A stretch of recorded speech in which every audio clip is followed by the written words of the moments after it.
नमस्कार विद्यार्थी मित्रों, आप सब मजे में होंगे।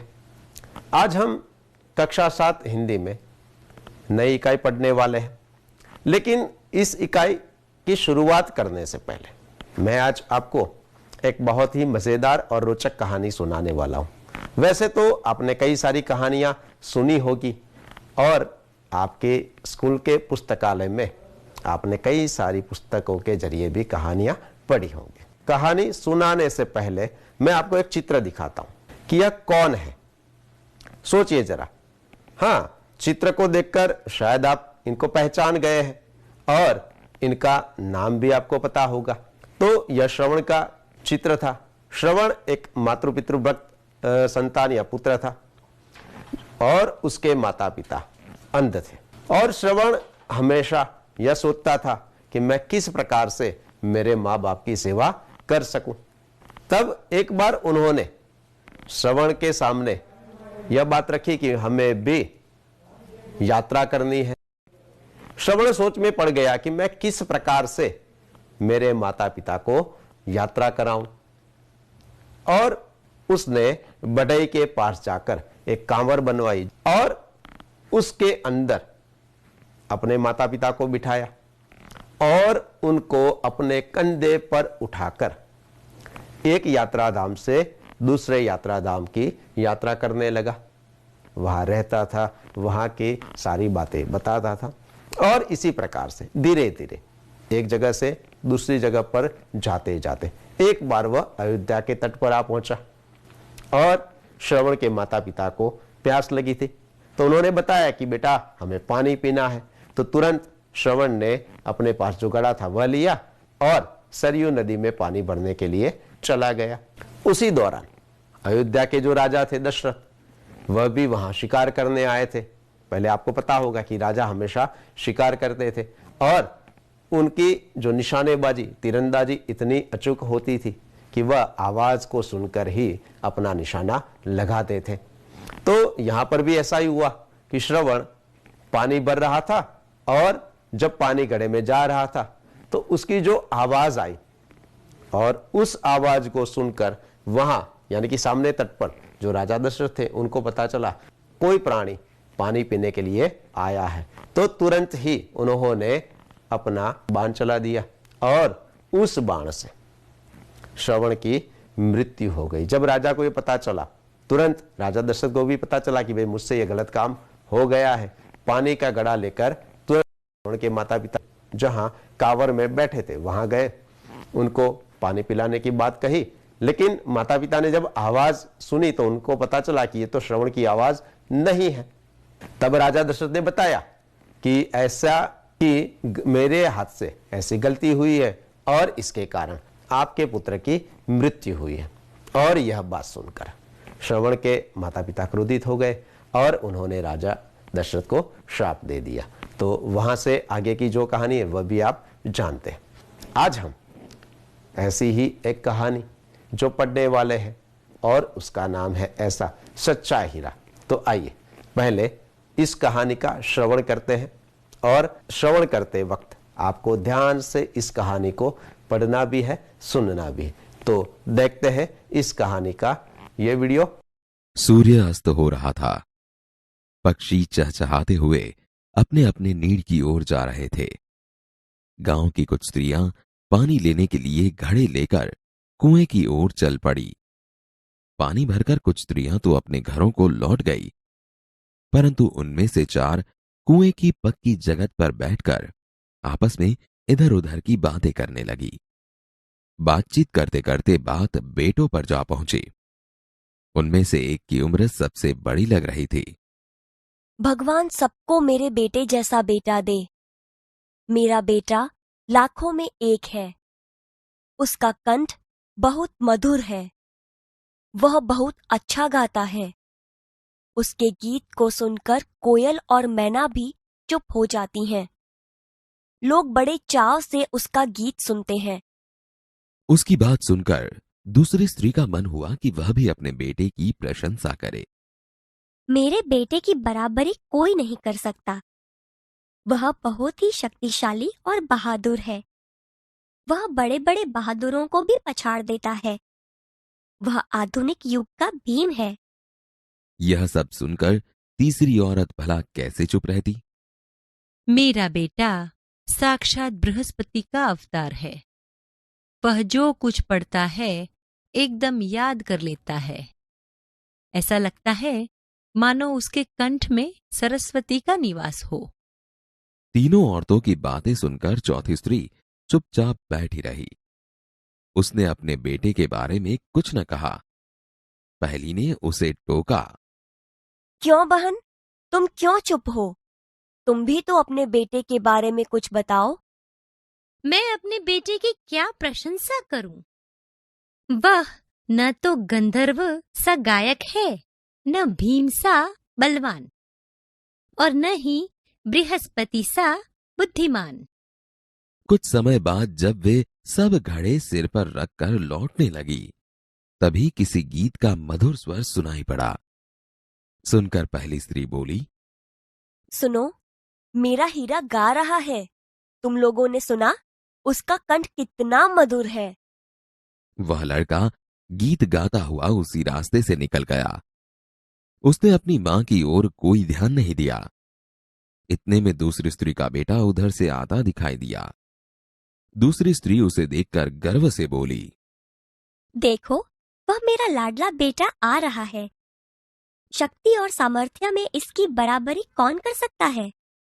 वह यह कह रही थी कि उसका बेटा भी उसकी ओर ध्यान दिए बिना ही निकल गया।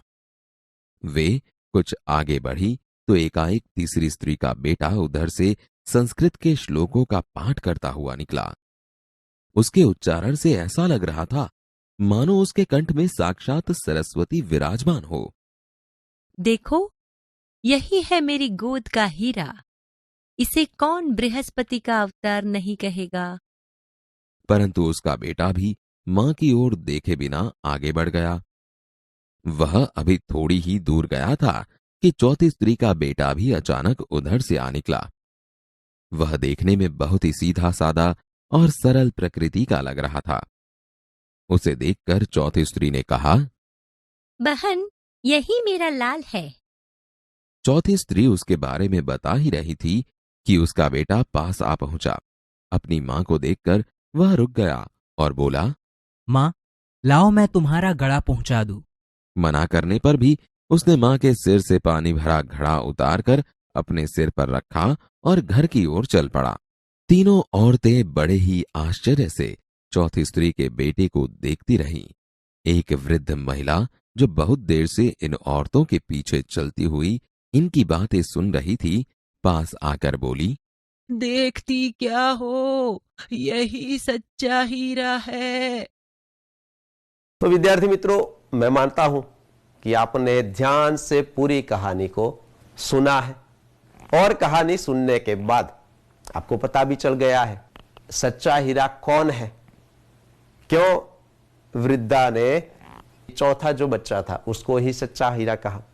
मैं मानता हूं आप समझ चुके हैं। और इस कहानी में जिस प्रकार से हर एक स्त्री अपने अपने बच्चे की बात कर रही थी उसको समझना भी है। तो आइए फिर से एक बार उन्हीं संवादों को अब सुनते हैं और उसके साथ साथ पहली स्त्री क्या कह रही है अपने बेटे के बारे में वो भी जानते हैं और उससे आगे बढ़ते हैं। और फिर से एक बार वही बात कि ज्ञान आवश्यक है, लेकिन ज्ञान अगर व्यवहार में नहीं है, यानी कि मेरे पास ज्ञान है लेकिन मेरे व्यवहार में ज्ञान नहीं है, तो वह ज्ञान किसी काम का नहीं है। उस बात को इस रोचक प्रसंग के जरिए, इस रोचक कहानी के जरिए अच्छी तरह से समझते हैं। तो देखिए, तो विद्यार्थी मित्रों, यहां पर आपने देखा कि एक गांव का दृश्य है और दृश्य भी शाम का है कि सूर्यास्त हो रहा है और पक्षी चहचहाते अपने नीड़ों की ओर जा रहे हैं। यहां कुछ नए शब्द भी हमारे लिए आए हैं,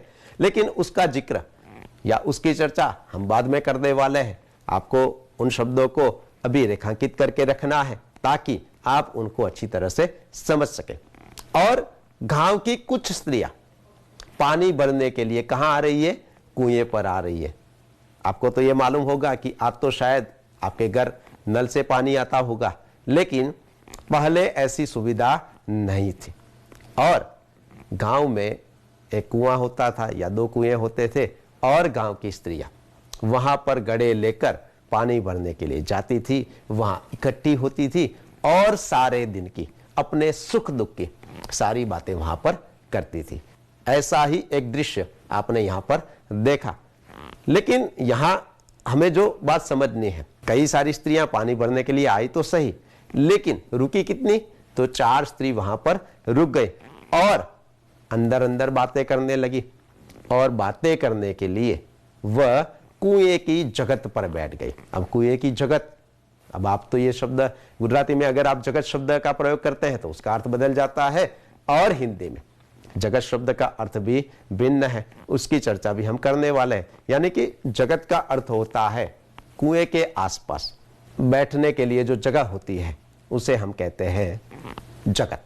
तो वहां पर बैठ गई, पानी तो भर लिया था सबने अपने अपने घड़ों में, और फिर इधर उधर की बातें करने लगी। कोई कहता कि मेरा ऐसा, मैंने ऐसा किया, कोई उसकी बात, कोई उसकी बात। इस प्रकार से हर एक स्त्री अपनी अपनी बातें कर रही थी, और बातों ही बातों में बातें बेटों पर आकर रुक गई। और वहां तो जो सबसे बड़ी एक स्त्री बैठी थी, उसने तो शुरू ही कर दी अपनी बात कि भाई मेरा बेटा तो कैसा है, हाँ मेरा बेटा तो सबसे अलग है, बहुत ही अच्छा गायक है, और वह जब गाता है तो मैना और कोयल भी चुप हो जाते हैं। यानी कि उसका कंठ, उसकी आवाज इतनी मधुर है कि सामने वाला सुनते ही रहता है।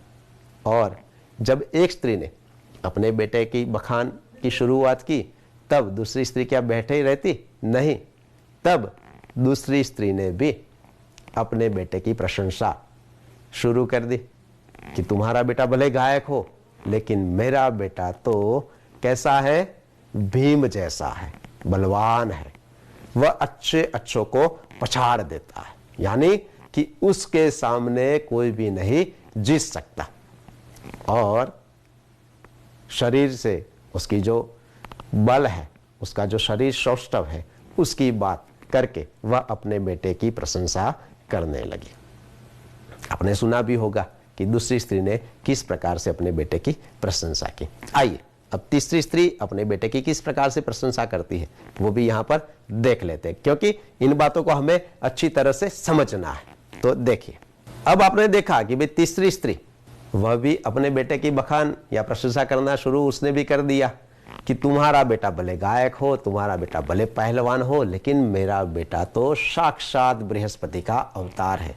यानी कि वो जो भी पढ़ता है उसको तुरंत याद रह जाता है, और उसके कंठ में तो साक्षात सरस्वती का वास या निवास है। यानी कि मेरा बेटा इतना चतुर, इतना होशियार है कि उसके जैसा इस दुनिया में कोई भी नहीं है। और जब इन तीनों ने अपने अपने बेटों की बात या प्रशंसा की, तब चौथी स्त्री तो उनको ऐसे बैठकर ही सुन रही थी कि भाई मैं क्या बताऊं। तब जो पहली स्त्री थी उसने चौथी स्त्री से कहा कि देखो, मैंने मेरे बेटे की बात बताई, इसने हम सब ने हमारे बेटे में जो गुण हैं, जो उनकी विशेषताएं हैं, उसके बारे में बताए, तो तुम भी अपने बेटे के बारे में बताओ ना। तब वह स्त्री कहती है कि क्या बताऊं मैं। आइए वह स्त्री क्या कहती है पहले सुन लेते हैं। हाँ, तो आपने सुना कि चौथी स्त्री ने कहा कि क्या बताऊं मैं, मेरा बेटा न गंधर्व सा गायक है, न भीम सा बलवान है, और न बृहस्पति सा बुद्धिमान है। मेरा बेटा तो एक सीधा सादा लड़का है। इसमें आपने जो गुण बताए या आपने अपने बेटों की जो विशेषताएं बताई, ऐसी विशेषताएं नहीं है। और ये सुनकर बाकी की स्त्रियां उस पर हंसने लगी। आइए अब आगे क्या हुआ ये भी यहां पर देख लेते हैं। तो देखिए जरा, आपने देखा कि जिस प्रकार से हर एक मां ने अपने अपने बेटों की प्रशंसा की थी, उनके बखान किए थे, लेकिन क्या ऐसा हुआ? और जिस माँ ने अपने बेटे के बारे में कहा कि मेरा बेटा तो सीधा साधा है और उसमें ऐसे कोई भी गुण नहीं है, उसके बावजूद भी उसने अपनी माँ की किस प्रकार से मदद की, है ना। पहली स्त्री के बेटे ने क्या किया? हाँ, अब तो आप इस बात को जान चुके हैं कि जब स्त्रियां वहां से अपने अपने घरों की ओर घड़े लेकर निकली और अचानक ऐसा हुआ कि जिस स्त्री ने पहले बताया था कि मेरा बेटा तो अच्छा गायक है, और वही आगे चलते चलते ही उनको एक सुमधुर सी आवाज सुनाई देने लगी और तब उस स्त्री को पता चल गया कि ये तो मेरा ही बेटा आ रहा है, और उसने तुरंत बताया कि देखो वह मेरा बेटा है और आप उसकी सुमधुर आवाज सुन रही हो। लेकिन बेटा तो अपनी धुन में मस्त था गाने में, और उसने अपनी माँ की ओर भी न देखा और गाते गाते आगे चला गया। कुछ ही दूरी पर जब आगे बढ़े तो दूसरी स्त्री का बेटा भी सहसा वहां आ गया, और वह तो कैसा दिखने में ही रुष्ट-पुष्ट यानी कि पहलवान जैसा था। तब दूसरी स्त्री ने बताया कि देखो वह मेरा बेटा जा रहा है। लेकिन बेटे ने माँ की ओर देखा ही नहीं, और सब स्त्रियां भी उसको देखकर स्तंभित अचंभित रह गई कि वाह, इसका शरीर तो बहुत ही बलवान है, यानी कि ये भीम सा बलवान है, आप सही है। और कुछ ही आगे बढ़े थे कि तीसरी स्त्री का बेटा भी वहां आया, और वह तो ऊंची आवाज में संस्कृत में श्लोक बोले जा रहा था। माँ ने बताया, यानी कि तीसरे बेटे की माँ ने बताया कि देखो मेरा बेटा कितना बुद्धिमान है कि संस्कृत के श्लोकों का पठन भी उसको मुखपाठ है, और उसको सुनकर सबको मजा आया। लेकिन उस बेटे ने भी अपनी माँ की ओर नहीं देखा और वह अपने रास्ते आगे चल गया, वह अपने आगे के रास्ते पर चल दिया। और थोड़ी ही दूरी पर वैसे ही ये स्त्रियां बातें करते करते आगे बढ़ रही थी, और उनके पीछे पीछे एक वृद्धा भी चल रही थी जो इनकी बातें सुन रही थी। और थोड़ी ही दूरी पर आगे बढ़ने पर जो चौथी स्त्री थी कि जिसने अपने बेटे के बारे में कुछ भी नहीं बताया था, क्योंकि वह तो सीधा साधा भोला भाला व्यक्ति था, लेकिन उसने देखा कि मेरी माँ सामने से सिर पर घड़ा लेकर आ रही है, तो तुरंत वह अपनी माँ के पास गया, वहां रुका और माँ से कहा कि लाओ मैं तुम्हारा घड़ा उठा लेता हूं और इसे घर पहुंचा देता हूं। माँ ने कहा नहीं नहीं, ये तो मैं घर पर ले जाऊंगी। तब भी वह नहीं माना और अपनी माँ के सिर से घड़ा अपने सिर पर रखा और अपने घर तक वहां ले गया। और जब ये चित्र देखा, तब जो वृद्धा जब ये चित्र देखा या ये दृश्य देखा, तब वृद्धा ने पीछे से आगे सबको वहां पर रोका और कहा कि आप तो सब अपने अपने बेटे को हीरा कह रही थी कि मेरा बेटा तो ऐसा है, मेरा बेटा तो ऐसा है, लेकिन अब आपको पता चला कि यह जो चौथी स्त्री है उसका बेटा सच में सच्चा हीरा है। तो आप भी अब सच्चे हीरो को पहचान गए हैं। और साथ ही साथ हमें इस प्रसंग या इस कहानी से इस बात को भी समझना है कि हमें भी किस प्रकार अपने माता पिता की मदद करनी चाहिए। कभी कभार तो हम शर्म के कारण ऐसे काम भी नहीं करते। अगर घर में झाड़ू पोता या कुछ भी करना है तो हम तो नहीं करते कि भाई नहीं, मैं तो नहीं कर सकता क्योंकि ये तो माँ करेगी। लेकिन ऐसा नहीं होता कि हमें जिस प्रकार से माँ हमारी चिंता करती है उसी प्रकार से हमें माँ के हर एक काम में हाथ बटाना चाहिए। तो विद्यार्थी मित्रों, यहाँ पर इस कहानी के जरिए हमें सच्चे बेटे के बारे में पता चला, और जो सबसे अलग है यानी कि विशिष्ट है या सच्चा है, उसको ही हम सच्चा हीरा कह सकते हैं। इस इकाई में हमने जो नए शब्द देखे उसके बारे में जान लेते हैं। तो आइए जरा उन शब्दों को गौर से देख लेते हैं, समझ लेते हैं। तो देखिए, यहां इस इकाई का शीर्षक है हीरा, सच्चा हीरा, और हीरा का अर्थ होता है नर रत्न। वैसे तो आपने हीरे देखे होंगे, लेकिन यहां इस इकाई में सच्चा हीरा, हीरा का अर्थ है नर रत्न, यानी कि जो बहुत ही अच्छा आदमी है, बहुत ही अच्छा व्यक्ति है। और ऐसा कौन सी स्त्री का लड़का है जिसे वृद्धा ने भी सच्चा हीरा कहा, ये हम इस कहानी से जान चुके हैं, समझ चुके हैं। अब आपको सोचना है कि क्या आप अपने माता पिता के सच्चे हीरे हैं, और अगर नहीं है तो हमारा जो बर्ताव है उसमें हमें किस प्रकार के बदलाव लाने चाहिए, ये भी हमें इस प्रसंग से समझना है। इसी प्रकार से हमने एक शब्द शुरुआत में देखा था कि सूर्यास्त हो रहा है, पक्षी चहचहाते हुए अपने नीड़ की ओर जा रहे। चहचहाना यानी कि चहकना, आपने पक्षियों की चहचहाट तो सुनी ही होगी। तीसरा जो शब्द है नीड़, और उसका अर्थ होता है घोंसला। आपने देखा होगा कि पक्षी सुबह घोंसले से निकलते हैं, लेकिन शाम होते होते वापिस वह अपने घोंसले में जा बैठते हैं। तो नीड़ यानी कि घोंसला, और आपके के आसपास भी कई सारे पक्षी नीड़ या घोंसला बनाते होंगे, आपने कई सारे घोंसले देखे भी होंगे। अगला जो शब्द है कंठ, पहली स्त्री ने बताया ना, उसका कंठ कैसा है तो मधुर है। कंठ यानी कि गला, स्वर, आवाज। आप भी शायद गाते होंगे और मधुर स्वर में आप भी गान कर सकते होंगे, तो आपके बारे में भी ऐसा कह सकते हैं कि आपका कंठ मधुर है ना। अगला जो शब्द है प्रशंसा करना। प्रशंसा का अर्थ होता है तारीफ करना या उसमें जो गुण है उसके बारे में कहना। आइए अगले शब्द देखते हैं, बराबरी। देखिए दूसरी स्त्री ने कहा कि मेरे बेटे की बराबरी कोई नहीं कर सकता, इतना शक्तिशाली है।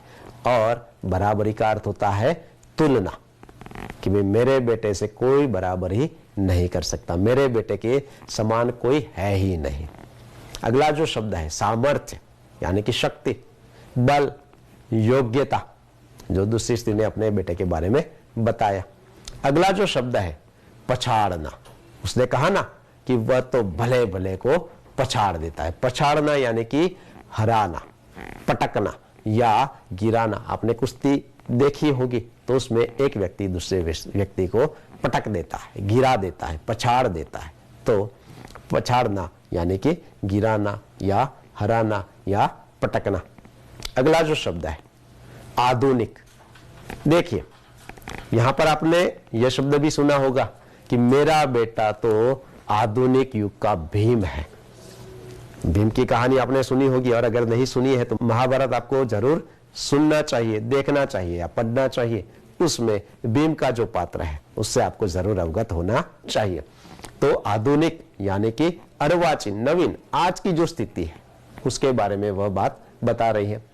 जो शब्द है बृहस्पति। हाँ, बृहस्पति से आप परिचित होंगे क्योंकि ऐसे तो कई सारी धार्मिक सीरियलें आप टीवी पर अब देखते हैं, है ना।